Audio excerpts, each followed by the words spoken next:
Sup fools, how's it going? Welcome back to another video. Today we're going to be talking about the cultural differences between Senegal and America. Let's begin.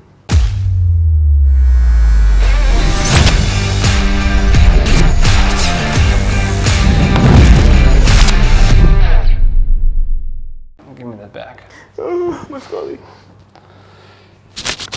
So, we have here David in my video today. David is a 2-year-old friend of mine now, a very old friend of Elhadj. When have you met Elhadj? High school, 10th grade? So like, what, 15 years ago? 12? Yeah, about 20, no, actually like what, 2010 maybe, 2011? Yeah, so very old friend of Elhadj. You know Elhadj from the other videos, and I'm his new video guy. He was his first video guy. Back then they were still shooting pranks and vlogs too, or just pranks? Just pranks. Yeah, they were shooting pranks. And how was that for you? Difficult.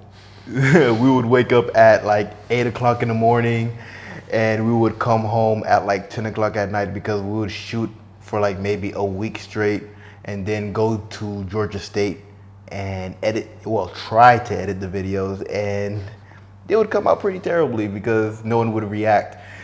We didn't know back then that people paid for reactions and stuff like that, so we were trying to get everything natural and it didn't go too well. Prank is a hard business. We tried to do a prank video. I've done it once and that was enough. It's not my thing. It's like, it's just cringy to me to be like there with my huge lens trying to capture everyone's reactions, and then people, when they see me, I'm like the creep, and nah, I'm not gonna do that anymore. But hey, now you are a part of the production team still, or more so again, and we came here to Senegal twice now. So let's start with the trip. We came here in first class. Was it your first time first class? It was my first time internationally first class. So before, they just give you like a little wine, a nice comfortable seat. But this time they gave you a bed. You get to kick your feet up. You get to relax. And the food service just kept on coming. So I couldn't say no. Yeah. Every time they kept on coming back, would you like another drink? I was like, keep the Jack Daniels coming, baby. Keep it coming. Like, don't ask me, just keep pouring. I had 7 Jack Daniels or so. Yeah, we were drunk in first class. Yeah, man, that was great. Amazing. Yeah, and they just treat you differently when they think you have money, because we obviously don't have money, but they think we do. So they just treat you differently. And also, we're probably not supposed to say that, but we didn't wear a mask. I didn't wear my mask, and nobody said anything. And usually you're supposed to, but there's like so much room in between everybody. Can you, like on a normal plane, you're like this squeezed together, right? Right. But in first class, you have like one of those couches for yourself, It's just... Exactly. So much room. Basically, you could just like turn over to the side and no one could even tell you had your mask on anyway. Yeah. So it was perfect. The food was good too. So that was a great experience, and can't wait for the flight back in the first class. Oh, I'm kind of looking forward to it. Yeah, and being in first class, I already thought about, oh man, we're going to Senegal, a third world country. That's going to be a big difference. And we felt it, right? Absolutely. Like the minute you hop off the plane, you're already swarmed with people asking you for taxis, for money, and for begging service. for anything, really. For anything. Anything you could use after an airport, after a flight, they just have it somewhere. They want to sell you something, And this is like, you just flew for 10 hours, like internationally, you're tired, and you just want to get out of there. And it's hot too. Well, luckily we landed in the morning, I think, like 10. Really early. Yeah, earlier than that. So it wasn't that hot yet, but yeah. But then we got here to the Airbnb. What problems did we have here then? Oh, God. We're running into first we didn't have hot water. And now we have no water. Exactly. Like, can we just go back to like not having hot water again? I would much appreciate that. Yeah, so we didn't have hot water. I am talking about it in another video, or I was talking about it in another video. I don't know the order yet. But basically, we just had to push a button to heat up the water. We didn't know that though. So this is like the first difference, I guess, because in America, you have always hot water. whenever you want, right? And this is such a luxury we just take for granted. I take for granted at least, because you don't think about it. You know, you just, oh, I want to take a hot shower. I'm going to do that. I'm not thinking, oh, I have to heat up the water for 3 hours. Here, at least, you just have to push a button once, and automatically it heats up. When you run out of hot water, you just have to wait. Yeah. But in our case now, we don't have any water at all. So, how do you take your showers? I take my showers very fast. So I take a bucket, I dump it on me, I lather, and I fill it up again, and I dump it. It's freezing, but it's effective. Yeah, so we buy those 10-liter bottles, and then he fills up his bucket. I don't have a bucket, I just use the thing itself. Yeah, it's a pain in the ass. And then you really realize how good you have it in America, or like... Yeah, any first world country. Yeah, so this is just very interesting. And we even have it better than most people in Senegal, because most people, they can't afford to take showers every day, and you can smell that on the people. For sure. Yeah. Yeah. Whenever you go through a crowd, or you smell people, they all have some kind of the same scent. Yeah, you can smell the must. It definitely lingers around. Like when they come into your house and they leave a trail, and it's kind of annoying, but it's kind of understandable at the same time. You know, you can't really look down on them and anything, but it's okay. You know, you get used to it. Yeah, I don't. Not really. This is something you don't get used to. I got used to the showers, to take them like that. I don't want to, but if I had to, I could. But to the smell, I will never get used to. Remember, in the first trip, we didn't know these people. Like they were like content creators, were like shooting at our house. I still don't understand why, because we don't speak the language. But anyways, there were like 5 or 6 people we didn't know on our couches. And just when you entered the apartment was huge, a very big apartment. We entered and you could smell it. It was terrible. What is that? Did someone die in here? It didn't smell like fart though. It smelled like gross sweat. Not even like gym sweat, like very old sweat. Like right. 10-day-old sweat. So, and that was through the entire apartment, and I couldn't, usually I can't hide it, but I was like, oh fuck, I can't smell this now. And then we, all the 3 of us, Jahim, David and I, we hid in one of the bedrooms, and we just closed the door so the smell wouldn't come inside. It was some kind of a horror movie. We had to beg Elhadj to stop opening the door, because he kept on opening the door and letting the waft in, and I was like, please stop. Yeah. Elhadj had to sit in a living room with them. I don't know if he was part of the skits, but he basically was there to supervise it.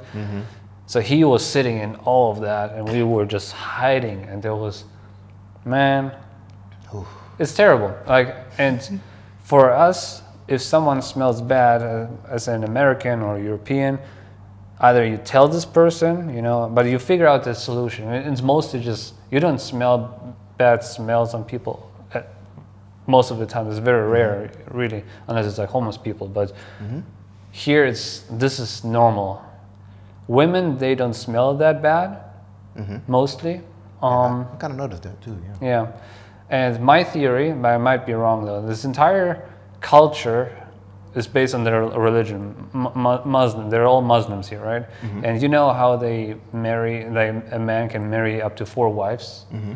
So my theory is that they treat wives as if their worth is like a quarter of one man.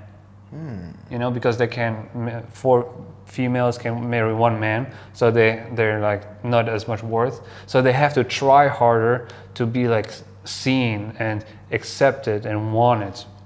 Because there's only so many men, and Yeah, it could be that, or it just could maybe also be the field that they're in, like the kind of work that they're doing. Maybe the men are doing more labor work out in the field and stuff like that, so maybe they smell more, and maybe the females are more indoors or washing and cleaning, so maybe it's not as taxing on the arms. Maybe I would hope. That's true too. I have no idea, to be honest with you. Even I feel bad to talk shit about people we closely work with, but our last driver, not this one, like last time we were here, the driver, he wore the same shirt, a nice shirt, like a button-down shirt, but he wore the same shirt through at least 2 weeks, you know? And Jahim had to sit in the front right next to him. He was wearing a mask, even though, man, we were like closed all the time, so it wasn't for COVID reasons. Yeah, but he smelled terrible, and sometimes he just came into the apartment just to hang out before we would go somewhere, and we just didn't want him to chill in our rooms. He wanted to chill in our beds in our rooms until we were ready to go. And we were like, no, man, not you. And the man was comfortable too. He would kick off his shoes and like throw it on the couch, and just like, I'm like, bro, like he was a nice man. He was always kind, and you know, but just a smell like that, just it's like such a turn off. I didn't even want to talk to him, you know, because it's just too close. And this is normal. This is something you have to live with here. Very, very normal. So let's talk about food. So last time we were here, we had like mostly pizza and burgers here and there, but mostly like pizza from this Katya place, right? Yes. Sometimes the cousin brought us food, which was pretty good, right? Right. So the pizza, I would say 2 out of 10. I would agree. Yeah. Definitely not Italian, definitely not Domino's. Yeah. If Domino's is a 6, yes, then this is a 2.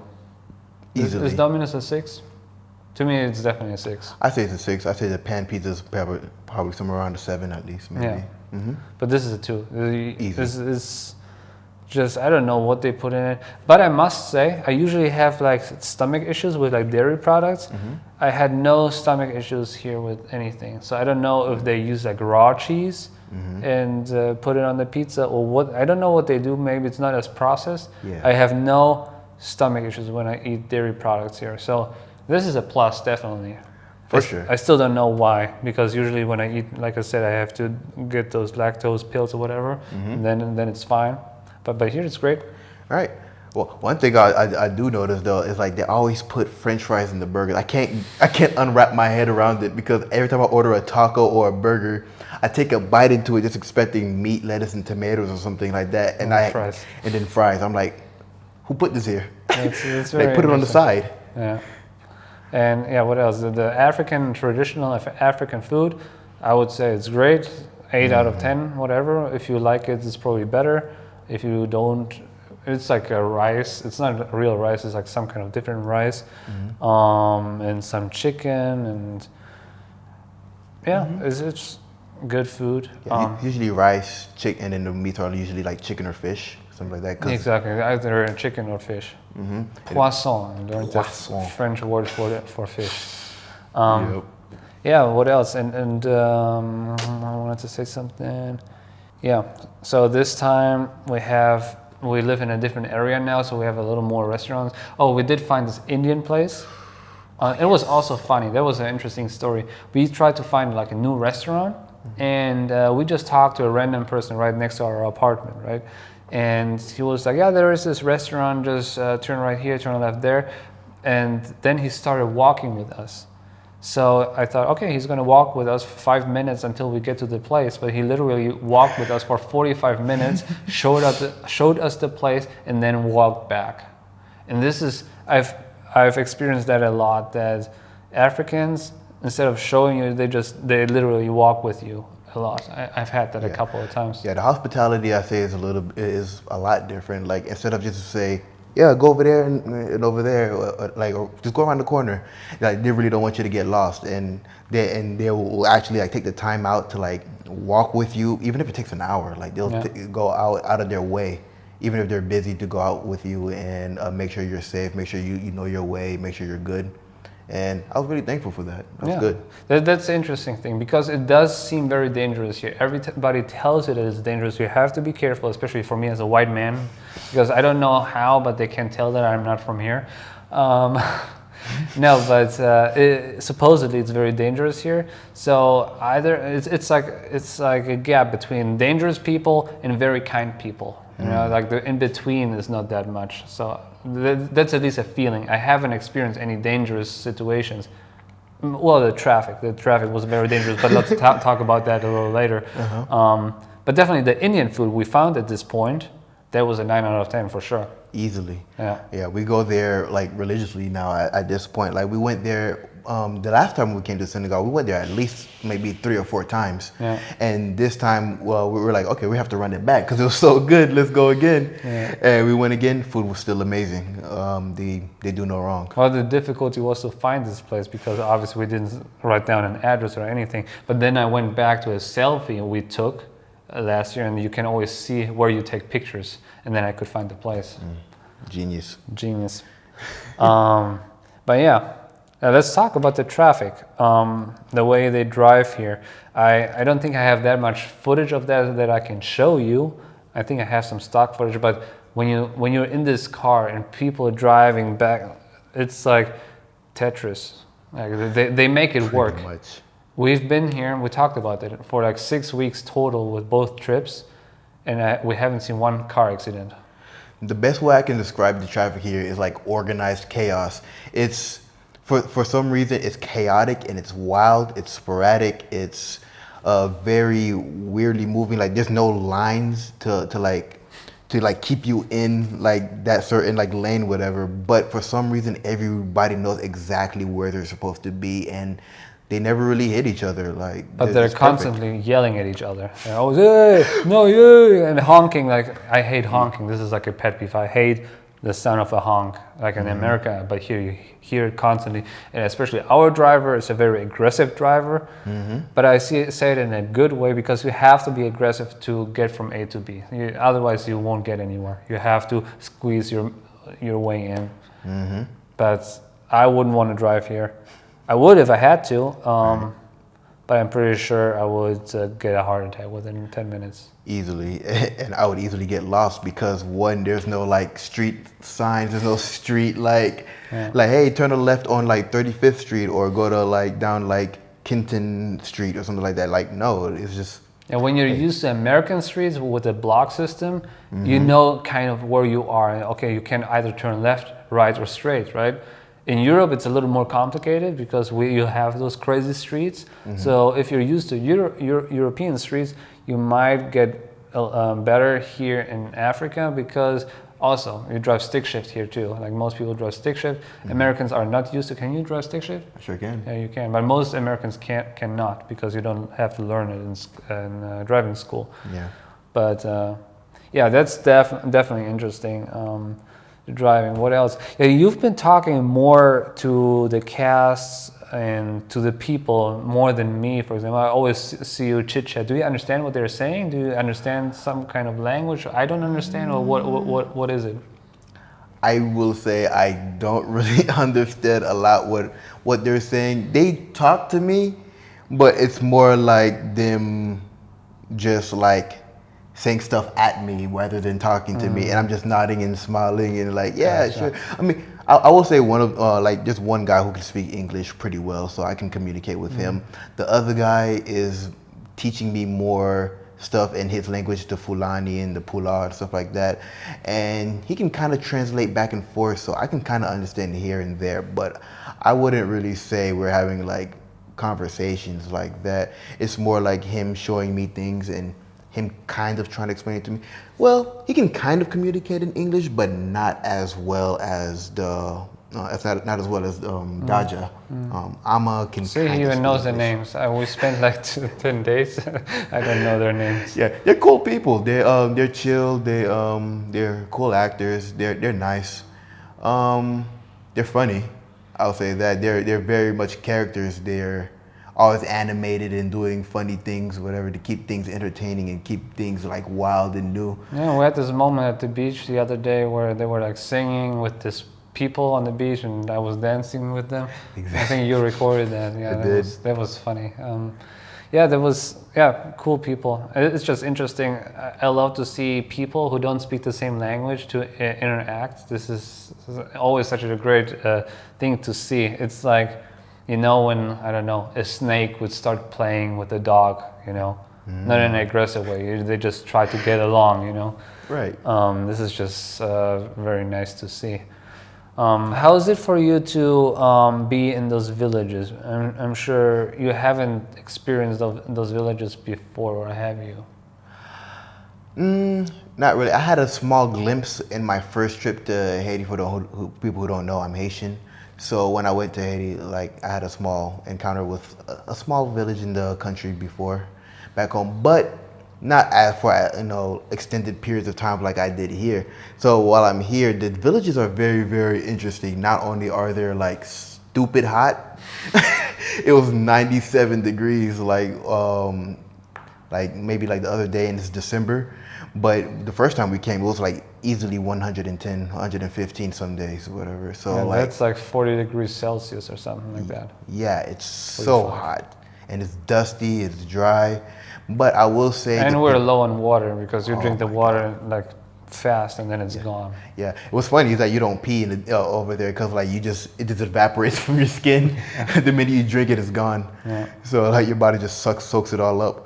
And so like I will say the people in the village they're a lot more hospitable. I will say they're the most hospitable out of all the people in the city. Out of all the rest of the people in Senegal, I should say, they're very nice. They're very accommodating. They love to see visitors. They're welcoming towards us and stuff like that because we were bringing like new technologies, new snacks, new crazy things that they haven't seen before. They're interested in seeing. Their kids were following us, like everywhere you would go. They're always like looking in the camera, like, "Whoa, what's this? What's that?" And everything. And so it was always like interesting interacting with the kids in the village. That was some of my favorite parts. They're very nice. They're sweet. Yeah, it's And- amazing. There's a crowd of 30 people, kids and adults walking with us and watching what we're shooting and laughing. It's like a shooting with a live audience, pretty much. Exactly. Once, not this trip, but last trip, you got food poisoning, right? And you had to take a shit in a village Yo. with diarrhea. Yep.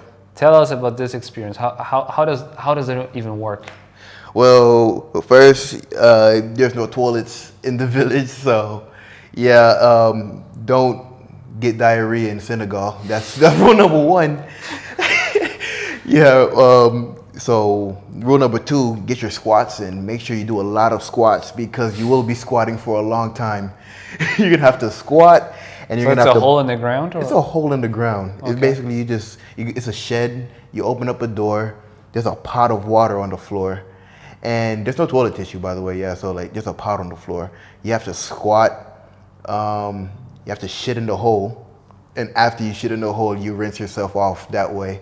And you wash yourself with your hand. Yeah, you wash yourself with your hand. Or I think we were lucky enough to like bring some extra toilet tissue. I don't remember, but But which I heard from other people, not just in the village, everybody they don't wipe their butts. They clean their butts with water in their hands after they take a shit, which is interesting. It's not just in the village. It's like everybody does it here. yeah. Even if you look on the toilets here, there's bidets here. So there's like little cords that you just pull out with the little spray things. You know, the ones that's next to the faucet on the kitchen? It looks exactly like that. You just bend over, spray a couple of times, and then boom, you know, your ass is clean. Yeah. Well, you should wipe after too, but you know. If you can, but Yeah. they don't have toilet paper. And also interesting, when we drink our waters, the kids are gonna fight over the empty bottles. They want the empty bottles. We thought first that it's for toys, that they want to play with them, but I just think it's for them so they can transport water from A to B because they have like what's the word? Like a well? Yeah, they have a well, and I think they can transport the water from the well to wherever they need it with the water bottles we brought to the village every day. Yeah, that was interesting. Like every time I would finish one, like there would be a kid right there, like bottle. I was like, you want this? I mean, you gonna recycle or what's up? But yeah, that was pretty cool. Yeah, plus all those animals just running around through the streets, just cows randomly, or bulls, not bulls, but yeah, cows and dogs randomly. You know, they don't Goats. belong to anyone. Goats, they just walk around. Horses pull, what is it, carts? Yeah, those little carts and trolleys, whatever. Yeah, exactly. So next to cars, so they're both in traffic, and this is just crazy. It's like a movie being here. Even in traffic, I saw a horse in a carriage on a highway one time. We're just like on the highway, just in the car, and there's a horse. The guy's whipping a horse in carriage, and I'm like, Yeah. this isn't real life right now. That's insane. But it works. It works for them. And it really, like the time here really taught me how to be more humble. I mean, it didn't teach me, it showed me. Because I'm pretty sure I get back to LA and 5 days later I take everything for granted I have, you know. Because this is how we are. This is how humans are. At least you can admit it. And especially the food. When it comes to food, I also wanted to mention something. Like Calvin, when I met Calvin, he weighed like, what, 150 pounds more? Yeah, I was 315 pounds at my heaviest, I think. I would need to guess, but I think it's around 140 kilos or something like that, which is a lot. He's a short guy. Yeah. And you guys know I like to do the fasting thing where I only eat like twice a week or 3 times a week and don't eat anything in between. I told him about that because this is what I do. When I meet a fat person, I tell him about my diet because he could take this information and use it. To 90% of the times they don't do anything with it because they only judge you and they just continue their unhealthy lifestyle. But this guy actually listened to me, and what I said to him was, if I were you, I would eat only 1 meal a week and no carbs. And that's what he did for like, what, 6 months at least? Yeah. Yeah. And you can see those pictures right now, before and after. The before picture was like right before I met him, and the after picture was on the last trip to Africa. You know, this picture I took of you with the six-pack and stuff. Oh, yes. Yeah, but you can also see the skin, how loose it is, because skin, you know, it's been there for years, so it's going to take a while till that recovers. But man, that just shows you that if you are obese, man, it's a choice. You don't have to do that forever. You could fix whatever you fucked up for years or your entire life, you can fix that in a year or less. Yeah. For those who don't know, I'm like 28 now. And I probably lost all the weight maybe around like 26, 27-ish, whatever. So I've been fat my entire life, maybe since 5th grade. So yeah, listen to him. Like, it's never too late. You can always lose the weight. Just don't be lazy and just stay dedicated. Yeah. Plus, of course, it's not easy to admit, hey man, I'm fat. I fucked up my entire life. Now it's time to change it. It's not easy. But man, it's your life. You can change it now. No one can make that decision except you. You can't blame anyone else at this point. Yeah. Just stay disciplined, and I guarantee you it will work. Yeah, and if you need tips and tricks, just DM me on Instagram, because of course it's like technically a very simple diet, but there's a few things to know, so reach out for that. But yeah, David, he always talks about starting a YouTube cooking channel, but he, like most people can't start losing weight, he can't start with this YouTube channel. So hey, if this video gets 1,000 likes, he's gonna be forced to do this cooking channel, because I want to see those dirty little secret recipes about food and stuff, because you know, we're all some kind in production, and David is the only one who's just like a sidekick helping out here and there. But I think you can run your own show too, and I think you do have the potential. You have to drive, and I think you should definitely do that. I appreciate that. I'll definitely do that. Make sure you give this video a thumbs up. I need 1,000 of those likes right now, so I can start my own YouTube channel, and you can all see my beautiful face every single day. Do you know what the name would be? I don't know. Maybe Chef God. I don't know. Name's still in progress. We're working on it. So if this video is, I mean, it's still going to be online when he's going to start his YouTube channel. It's going to be in the description at some point, maybe, hopefully. Anyways, that's it for this video. Thank you so much for watching, and see you in the next one.